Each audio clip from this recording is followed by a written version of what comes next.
For money, I climbed into bed of the powerful magnate Colin. For over 1,000 nights, he found new ways to torment me. Later, when the crush of his youth returned from abroad, I secretly ran away.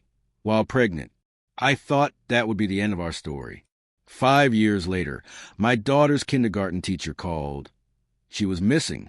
After a frantic search, I finally saw 2 figures outside my door, one tall, one small.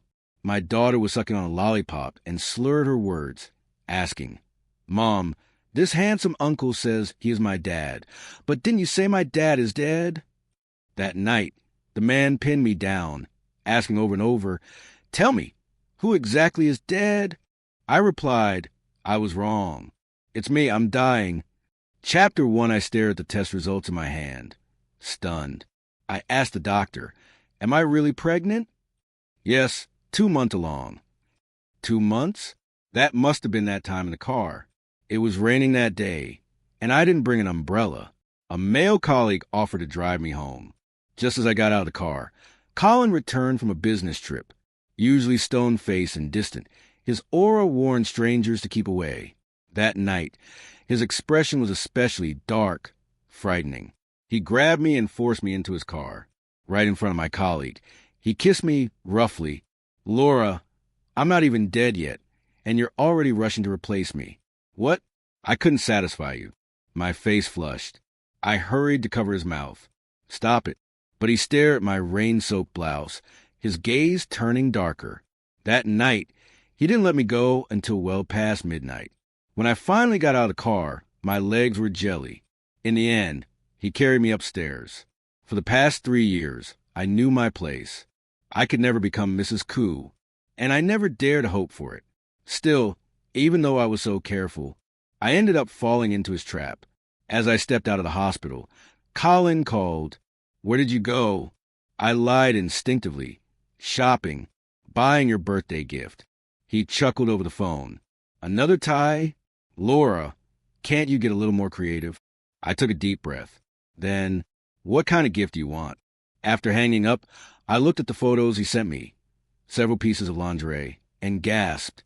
So revealing. If I wore that, it might just kill me. In the end, I didn't buy what he wanted. Since he didn't like ties, I bought a leather belt instead.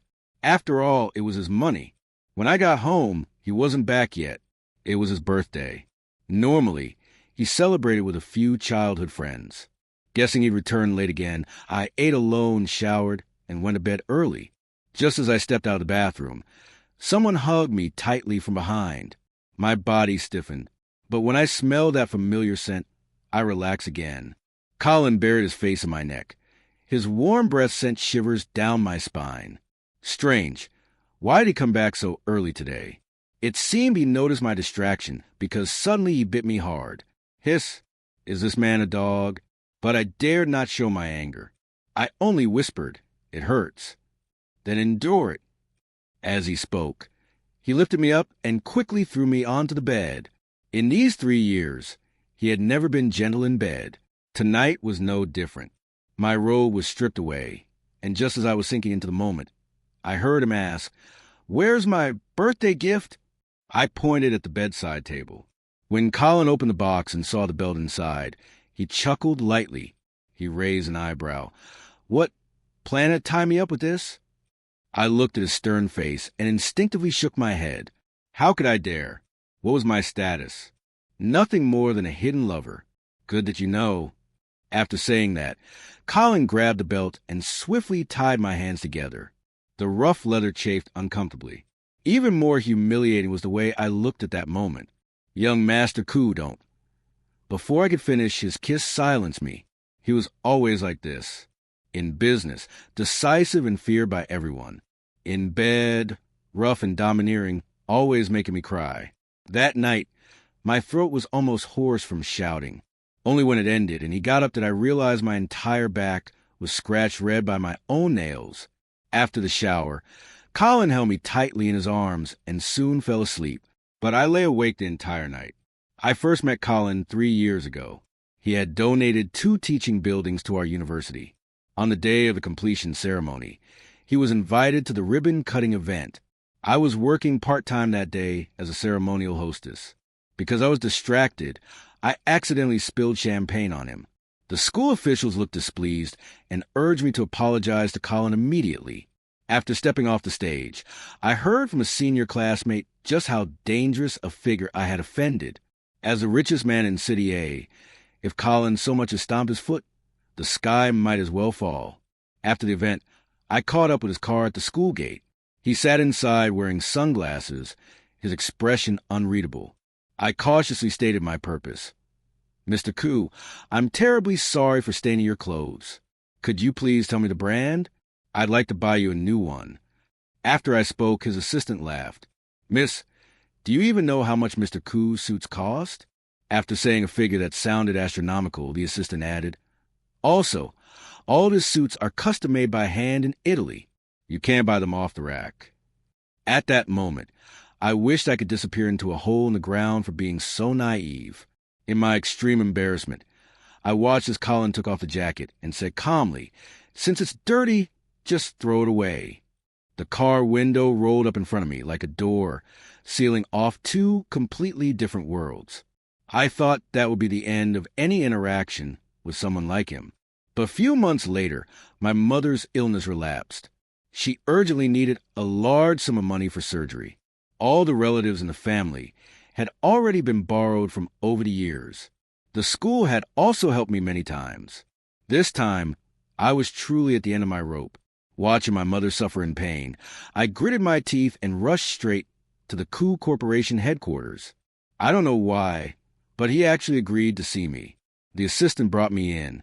Colin was sitting behind a wide, luxurious desk, his legs crossed. After hearing why I came, he took a slow drag from his cigarette and asked meaningfully through the rising smoke, "You want my help? Then tell me, Miss Laura, what do you have to offer in return? I can write you an IOU and you can set the interest rate. After I graduate and start earning, I'll definitely pay you back in full with interest." But he laughed. His searing gaze scanned me from head to toe, invading every inch of me. After a long silence, he finally spoke. "Money?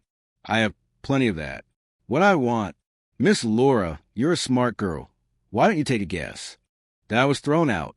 Before I left, his assistant handed me an address. 8 p.m. sharp. Mr. Koo said he won't wait. At 22, I had nothing but a clean body. That night, wearing a white lace nightdress, I climbed into his bed. The nightdress was torn to shreds by him. Along with it, my pitiful self-respect was also ripped apart. And just like that, it went on for 3 years. We had an agreement. I would stay with him for 5 years. During those 5 years, I had to come whenever he called, never allowed to refuse any of his requests. When time was up, he would set me free. But my mother didn't last that long. In the second year I was with Colin, she passed away. Thankfully, she never found out that the daughter she'd always been so proud of had long since sold her body for money. It wasn't until around 4 or 5 in the morning that I finally fell asleep. I had many dreams, some of my mother, some of Colin. In one of them, he looked cold and emotionless as he took me to the hospital, forcing me to abort the child in my womb. "Laura, you should be clear about your place." That's what he said. When I woke up, it was already noon. I thought Colin wasn't home, but just as I stepped toward the balcony, I heard him on the phone. From the other end of the line came the voice of Gu-chun, his childhood friend. It was a bit noisy on that side, so Gu-chun's voice came through loud and clear. "Colin, Selena's already here. Where are you?" "Still at home. I'll be there soon." "All right, hurry up. Everyone's waiting for you to cut the cake. By the way, have you dealt with your little canary? Don't let Selena see her, or things could get messy. Relax. I know what to do." After hanging up, Colin headed downstairs, probably getting ready to meet Selena. I silently washed up, then went to the first floor to eat. To my surprise, he hadn't left yet. Colin was leaning lazily against the sofa, smoking, seemingly deep in thought. I hesitated for a moment, then walked over and helped him fix his tie. We were very close. Our breath mingled, and his gaze stayed fixed on me the whole time. Before he left, he said gently, "Don't go out today. Wait for me to come back. I have something to tell you. Okay, what else could it be? Probably to tell me to leave already. After all, the woman he truly cared about was back. 2 hours later, Selena updated her social media. She posted a picture of a cake and a selfie with Colin. Caption, "I'm back. Everything's just like before." Over the past 3 years, I'd heard many stories about Selena. They said she and Colin were childhood sweethearts, his beloved white moonlight for years. The large room in his villa was reserved especially for Selena. In fact, the reason Colin had donated to our school in the first place was because it was Selena's alma mater. In the photo, both of them had refined features and radiant smiles. I had to admit, they truly looked like a perfect match. In terms of family background and appearance, they were like a prince and princess straight out of fairy tale. As for me, I was just a substitute he used while Selena was abroad, there only to fulfill Colin's physical needs. That night, I waited in the living room all the way until dawn. Colin never came back. The next day, photos of Colin and Selena entering and leaving a hotel topped the trending news. As I scrolled through the articles, a wave of nausea hit me. I ran to the bathroom and retched uncontrollably. After washing my face, I stared at my pale reflection in the mirror. In that moment, I made up my mind. I had to leave. If I didn't, I'd become a disgraceful third party, and my child would never be able to hold their head high. Over the past 3 years, I had thought about leaving countless times, but I never expected that day to come so suddenly, so unprepared. I packed my things quickly. Aside from my documents and a few personal belongings, I didn't take anything else. Colin had been generous with money over the past 3 years, and I had saved quite a bit. That money was enough for me and the child to live out the rest of our lives. I told Aunt Wong I wanted to visit my mother, so she didn't need to cook for me that night. The driver offered to take me, but I declined. The taxi sped along the road, first passing by the Coup Corporation headquarters, then my alma mater. While waiting at a red light in front of the school gate, I saw Colin's Maybach from a distance. Almost instinctively, I glanced into the car. In that brief passing moment, I saw Selena leaning intimately against Colin's shoulder. For a split second, I felt a pang in my chest. I had been debating whether to say goodbye to Colin. After all, during my mother's illness, he had helped me a lot. But in that moment, I suddenly felt there was no need. Selena was back. My quiet departure would be better for both of us. Just before takeoff, I suddenly received a call from Colin. Over the past 3 years, whenever he called, I always answered immediately. But today, I let the phone ring and ring. Then I turned it off and removed the SIM card. I knew Colin's temperament. He had his pride. He wouldn't call a second time. And that gave me just enough time to escape. As the plane took off, countless city lights streaked beneath my feet until they were out of sight. Goodbye, City A. Goodbye, Colin. A few months later, I gave birth to a baby girl. I named her Pax. I hoped she would live a life of peace, safety, and longevity. Pax was sensible from a very young age. During my postpartum recovery, I developed mastitis and had to wean her early. She didn't fuss or cry. When she was 2, she had a high fever for several days. One night, as I secretly cried, she wiped away my tears and softly said, "Don't cry, Mommy. Don't cry." Many times, I silently thanked myself for choosing to keep her. Since my mother passed away, I hadn't felt this kind of happiness in a long time.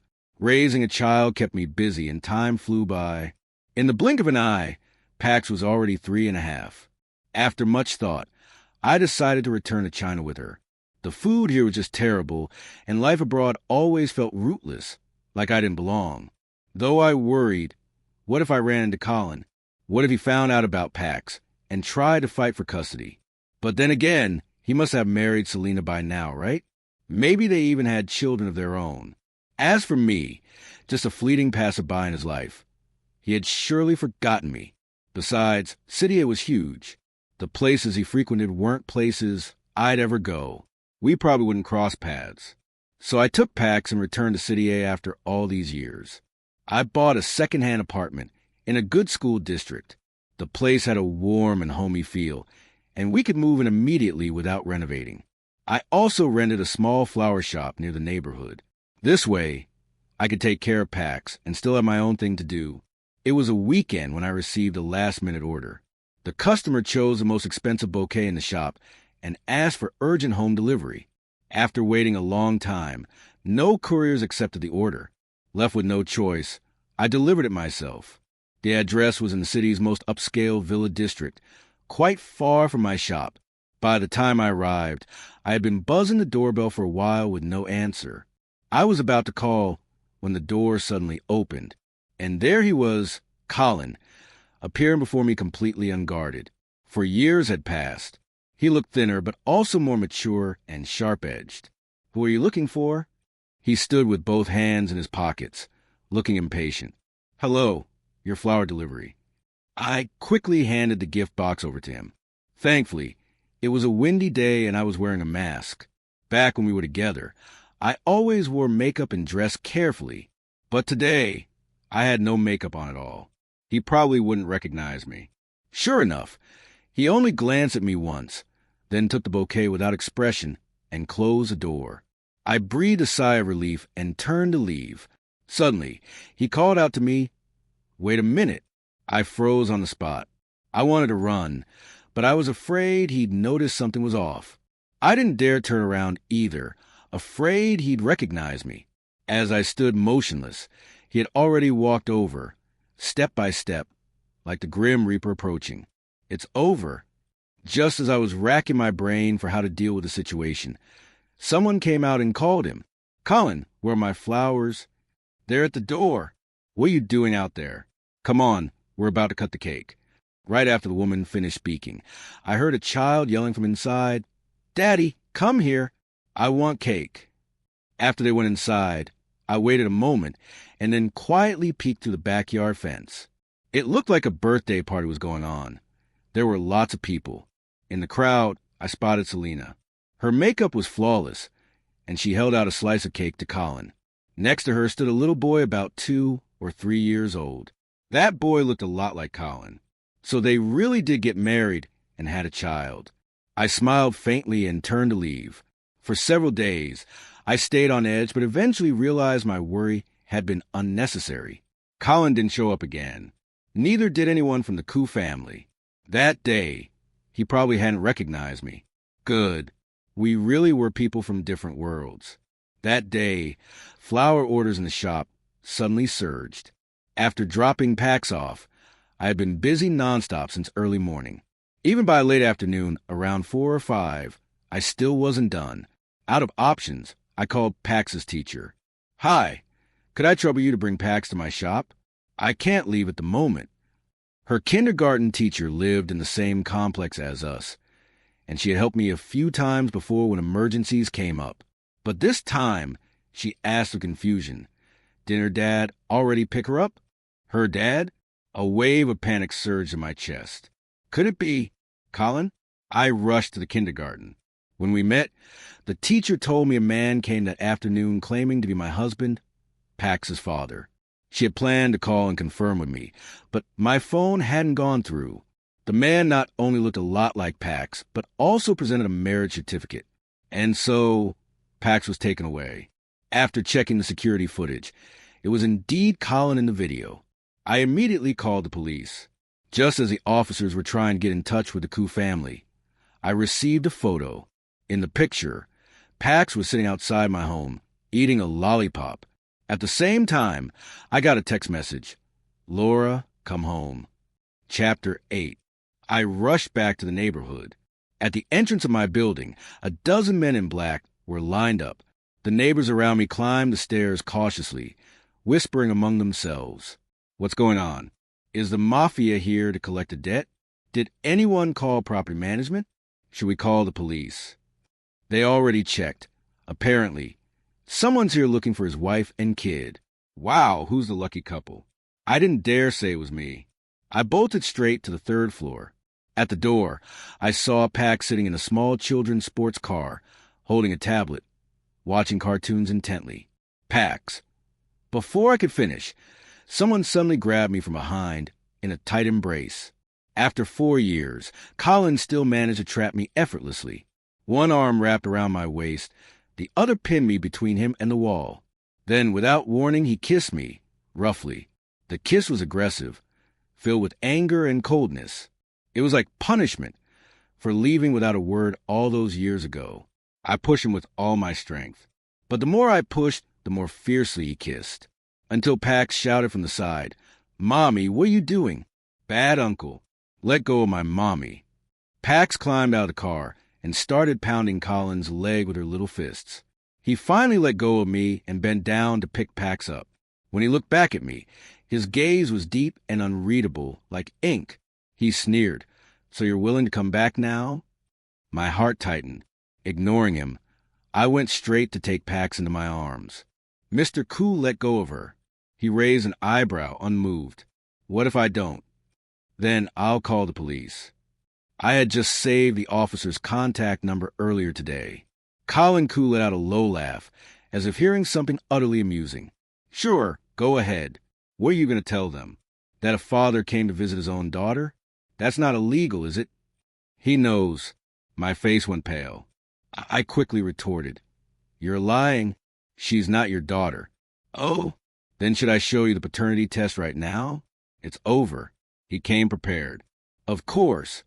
With his power, finding out Pax's identity would have been a breeze. As we stood at an impasse, Pax sucked on her lollipop and looked at me with wide eyes. "Mommy, this handsome uncle says he's my daddy. But didn't you say daddy died?" As Colin's face darkened, I opened the door. I told Pax to go to the room and play. After settling her in, I closed the door tightly. Then I turned to the man on the sofa and said, "Mr. Koo, we need to talk." Colin looked up at me. Even though I was standing and he was sitting, he still carried that same domineering presence. Just like the past 3 years of our relationship, he was always the one in control, and I was just something he could use at will. But things are different now. He's no longer my sugar daddy, and I don't have to be polite to him anymore. So I said bluntly, "Pax is my daughter. I won't give her to you. I know the Koo family is rich and could probably hire the best legal team. But I'm not afraid. I'm her biological mother. I've raised her personally every step of the way since she was born. Besides, I have a job. I believe the judge will stand with me." I said it all in one breath, then looked at him calmly, waiting for his reaction. Unexpectedly, he started laughing. "Finished? You rehearsed all that in your head already, didn't you?" He was right. Ever since we ran into each other that day, I had drafted this speech in my mind 100 times. I absolutely will not give up the fight for Pax's custody. But what Colin said next stung me. I didn't come here to fight over Pax. Then why are you here? For you, and then to tie you up and take you back, so we can resume our previous contract. Let me remind you, our agreement was for 5 years. You only fulfilled 3. There are still 2 left. Don't you think it's time you made up for that, Colin? I looked at him in disbelief. Then I spoke slowly and clearly. "I'm sorry, but I won't be someone's mistress. What does he take me for?" Back then, I gave myself to him for my mother's sake. Whenever I felt humiliated, I comforted myself with one thought. At least he didn't have a girlfriend. At least my presence wasn't hurting someone else. But now, what is this supposed to be? Mistress? Colin frowned. "What are you talking about? You're married, aren't you? Since you have a wife, why can't you just leave me alone?" Now the confusion on his face deepened. "Who said I was married?" "Laura, have you lost your mind?" I couldn't hold it in any longer. I completely lost it.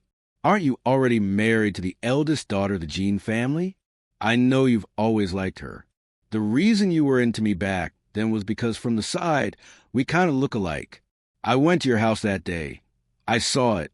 And your son, too. He does look a lot like you. So please stop making shameless requests like this." After I finished, he stared at me for a long moment, and suddenly he laughed. The next second, he grabbed me forcefully and pulled me straight into his arms.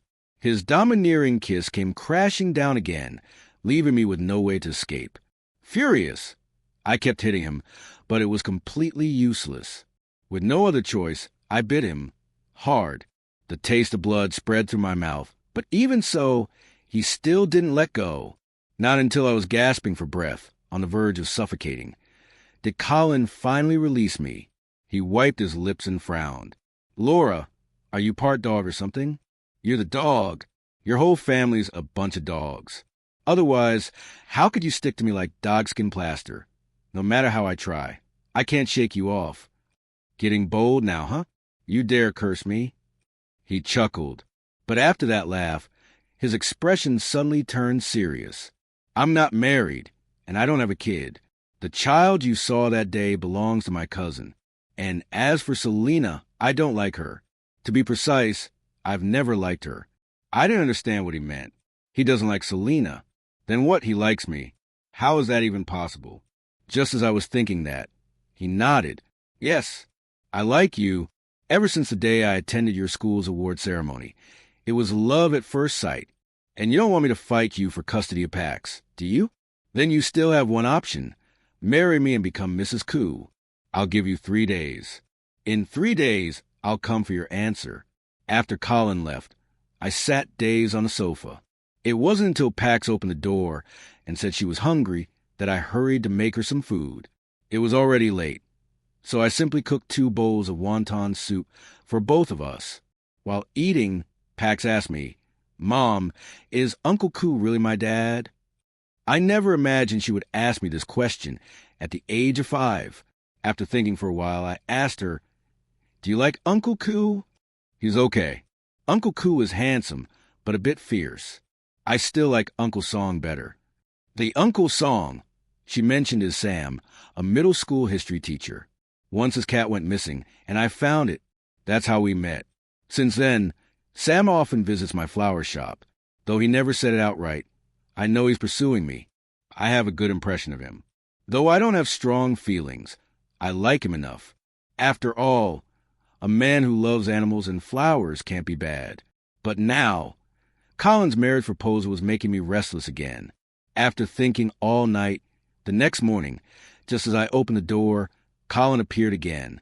Why are you here? Didn't I give you 3 days? Afraid you'd run away. Without giving me a chance to respond, he took Pax from my arms and tried to hold my hand. I quickly pulled away and kept my distance. The kindergarten is just 2 kilometers from home. Usually, I ride my electric scooter to take Pax, or we walk together. Going downstairs, Colin frowned when he saw me pushing the stroller out. You're using that to take my daughter? I was speechless. What's wrong with that? It's so cold. Don't catch a cold. Get in the car. Glancing at his flashy Lamborghini, I refused without a second thought. No thanks, your car's too cramped. It won't fit. Mr. Koo, you should just leave. He sneered coldly with anger. Laura, how come I never realized you're so sharp-tongued before? I sneered back. You used to be my sugar daddy. Are you still? He got even angrier at that, just as he grabbed my arm, trying to force me into the car. Someone stopped him. Laura, need some help? It was Sam. He was dressed in sportswear, looking like he'd just finished his morning run. Good morning, Teacher Song. Morning. Pax politely greeted him, too. Hello, Uncle Song. Uncle, when will you take Pax to see the dinosaur fossils? Be good, Pax. I'll take you when you have a break. Sam patted Pax's head, and then looked at Colin standing by the car. Laura, who's this? Oh, he's an old friend of mine. As soon as I said that, Colin's face darkened. He spoke each word with a coldness like ice. Laura, say it again. What exactly is our relationship? After I reiterated that we were just friends, Colin stormed off in anger. But that afternoon, he showed up again at Pax's kindergarten gate. I ignored him, so he followed us in his car until he saw us go upstairs.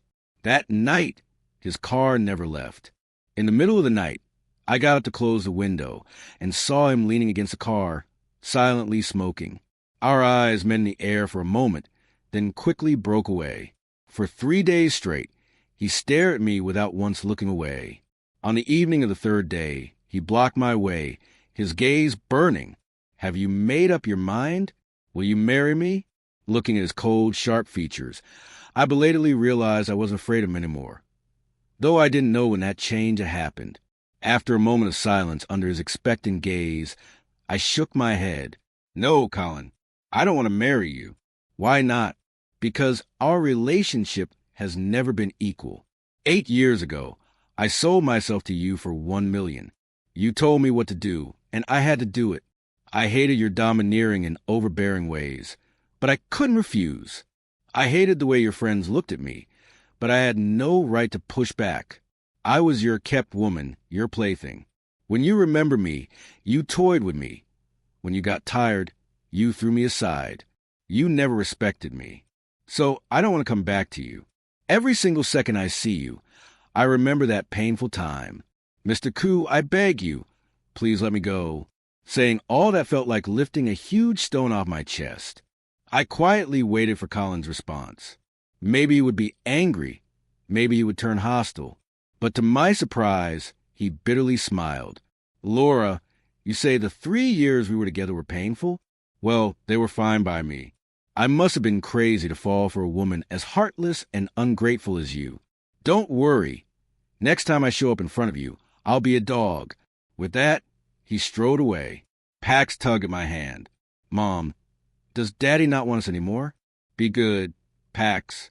Daddy and Mommy both have their own lives, but our love for you is the same. Okay, Pax nodded, then reached out her chubby little hand and wiped my face. Mom, don't cry. Strange, was I crying? No, it was just raining. Chapter 13 Colin has always been a man who keeps his word. After that day, he truly never appeared again. Life gradually returned to its usual calm. Although Pax occasionally asked about him, she quickly got distracted by new toys. Sometimes I would think about the past. If our beginning hadn't been so ridiculous, would the ending be different now? Actually, I did love him. Young love and hate are always mixed together, hard to tell apart. On one hand, I felt ashamed for climbing into his bed for money. On the other, I couldn't help secretly falling for him. He came from a distinguished family, always the center of attention wherever he went. Handsome features. And where he was gentle, those long eyelashes, shaded eyes that seemed full of infinite affection. During those days, he not only spent lavishly on me, showing me sights I'd never seen, but after my mother left, countless times he woke from sleep to hold me tightly through my insomnia. In those dark, unbearable nights, he was my only support. So I once had secret hopes. Sometimes I wondered if he might like me even a little. But then 3 years passed. With his never clarifying our relationship publicly and Selena's return to the country, the faint flame of hope in my heart quietly went out. Now, after 5 years, he suddenly says he likes me. Who would believe that? It's just that Mr. Koo has always been arrogant and never abandoned, so he's unwilling to accept defeat. The weather grew colder and colder. It was a Friday with a gray-yellow sky, snow expected by nightfall. The kindergarten gate was crowded with parents picking up their children.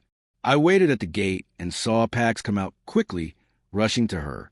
Just as I held her hand and was about to ask if she was cold, suddenly screams erupted behind us. I turned instinctively. A man suddenly appeared from somewhere. He was holding a kitchen knife, wildly slashing through the crowd. Several children had already fallen into pools of blood. Parents cried and tried to rush forward, but were pushed back by the blade. In the blink of an eye, he charged toward me and Pax. My mind went blank in an instant. I wanted to run, but my legs felt frozen, not responding at all. Seeing the knife about to fall, I instinctively hugged Pax tightly and closed my eyes. The pain I imagined didn't come.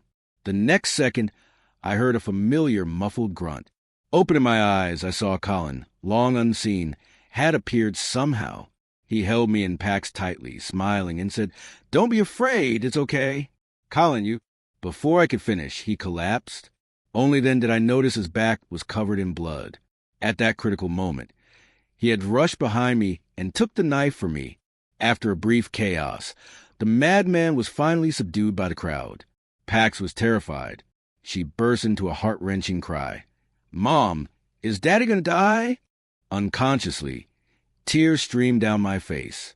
The metallic smell of blood filled my nostrils, making me dizzy.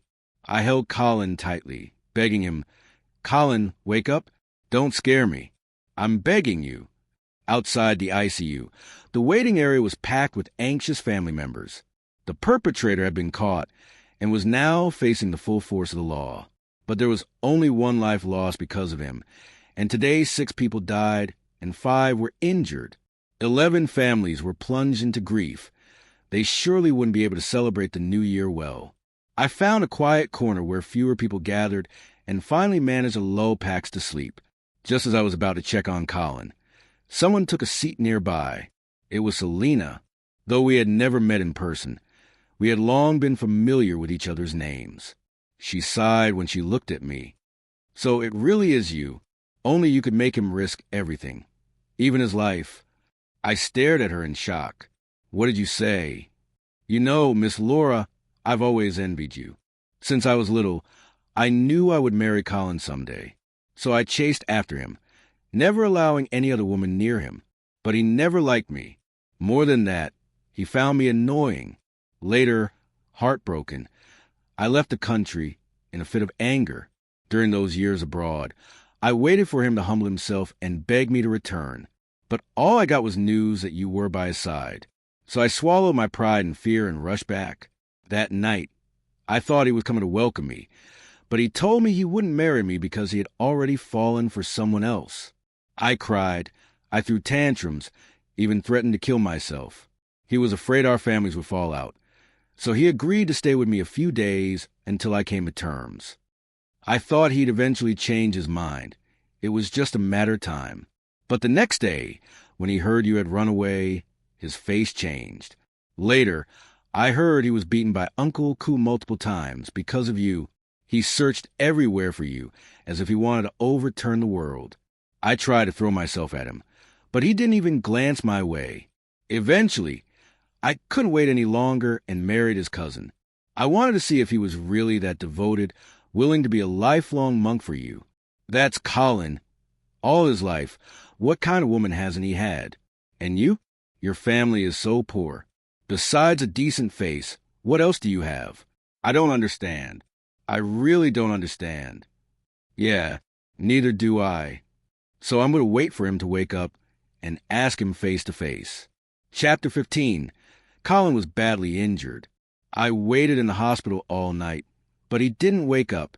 The next day, Pax had a fever and kept babbling nonsense. The doctor said the flu was severe recently and there was a high risk of cross-infection in the hospital, so I had to take the child home as soon as possible. Reluctantly, I left first. 3 days later, just after waking up, I saw a message from Colin's assistant sent late at night. He had woken up. I quickly got dressed and prepared to rush to the hospital. But when I opened the door, I found Colin sitting on the floor, pale-faced. I had no idea how long he had been waiting. I was shocked. "What are you doing here? Let me take you back to the hospital." "I don't want to go back." "Laura, make fun of me if you want. I'm a dog, woof, woof, woof. I'm unreliable, and yet I show up in front of you again." I sighed and helped him inside. As soon as he lay down on the sofa, Pax climbed up beside him. Her big eyes were full of confusion. "Daddy, why do you say you're a little dog? Isn't it better to be human?" Colin's silence was deafening. I was beside them, barely able to hold back my laughter until my stomach hurt. "Pax, be good and go play, okay? Daddy has something to say to Mommy. After that, Daddy will take you to eat KFC." "Okay." The little girl nodded, and seeing I didn't stop her, happily took my phone and went to her room to watch Crayon Shin-chan. I poured a glass of water and handed it to Colin. "You're so badly hurt. Why did you come here?" "Afraid my wife would run away." "Who's your wife? Who do you think?" As he spoke, he gently held my hand and asked pitifully, "Are you mad at me?" I shook my head. "I was never mad at you." "Then why don't you want to marry me?" "I thought you wanted me to marry you because you were unwilling to be abandoned by me." "I thought you were lying when you said you liked me." Halfway through my words, he kissed me again. This time, I didn't refuse. After a long while, he slowly let me go. Our foreheads touched and our eyes met. He asked me, "What else did you think?" "Nothing. Colin, I love you." Finally saying it felt so good. After hearing this, He was ecstatic, staring at me in disbelief. Really? You're not just saying that because you were touched when I saved you, right? Really? Saying that, I hooked my arms around his neck and resumed our kiss. I don't know how long Colin's love will last. I don't know how many obstacles our future holds. But at least in this moment, I want to try. Life is short. One must enjoy it while one can. Over the past 5 years, I dreamed of Colin countless times. Some say if a person appears in your dreams, you should go see them when you wake. Now my beautiful dream has finally come true. Colin, then please take care of me for the rest of my life. Extra, Colin's story. The first time I saw Laura, it was just an ordinary day. She was wearing a gaudy cheongsam, but her face was as tender and fair as jade. That day, she accidentally spilled wine on me. After being scolded by the principal, her face flushed red. She wanted to cry, but held it back. At that moment, I thought, I wonder what she looks like when she really cries. But it was just a thought. She was just a woman. I, Colin, could have any woman I wanted. At first, I had already forgotten her. But soon enough, she came to beg me. Since the little white rabbit came to me willingly, there was no way for her to escape now. Just as I expected, Laura was beautiful when she cried. Of course, she was even more beautiful at other times. Every time I saw her begging with tears, I felt a fire burning hot inside me. I signed a contract with her. I bought 5 years of her. But after only a few months, greed crept in. I wanted to tie her down for life, not letting her go anywhere. But what kind of family was the Koo family? My parents would never accept her. More than my feelings, they cared about the family's interests. So I had to plan step by step. On one hand, hiding her so she couldn't contact my circle. On the other, slowly getting a grip on the Koo family little by little. That day was my birthday. Since adulthood, I always celebrated my birthdays with Gu-chan and his crew. But that night, I couldn't wait to go home and hold her. The next day, I planned to clear things up with Selena and then propose to Laura. But I never expected Selena to threaten suicide. I had no choice but to watch over her at the hotel. Of course, nothing happened that night. Only my assistant and I were there. I asked Selena what she really wanted. Besides marriage, I promised to fulfill her other wishes as much as possible. She said she wanted to visit the university. So I accompanied her to Jing University. At the school gate, I thought of Laura again. I wondered what she was doing at that moment. I hadn't gone home last night. Would she be worried? But just one night later, that damn woman ran away. At first, I was furious and decided to punish her harshly when she came back. I became afraid she would never return. After that, I searched the whole world like a madman. Selena still hadn't given up on me. Several times she came looking for me in the middle of the night. My parents and brothers introduced me to many women, many with better figures and more beautiful than Laura.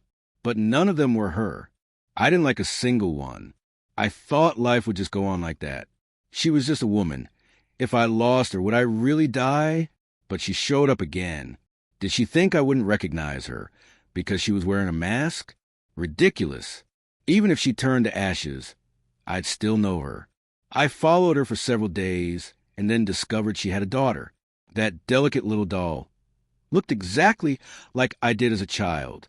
Though I had a DNA test done to silence my parents, deep down I knew she was my daughter. The woman I love, carrying our baby, finally came back. This time, I will never let her escape again.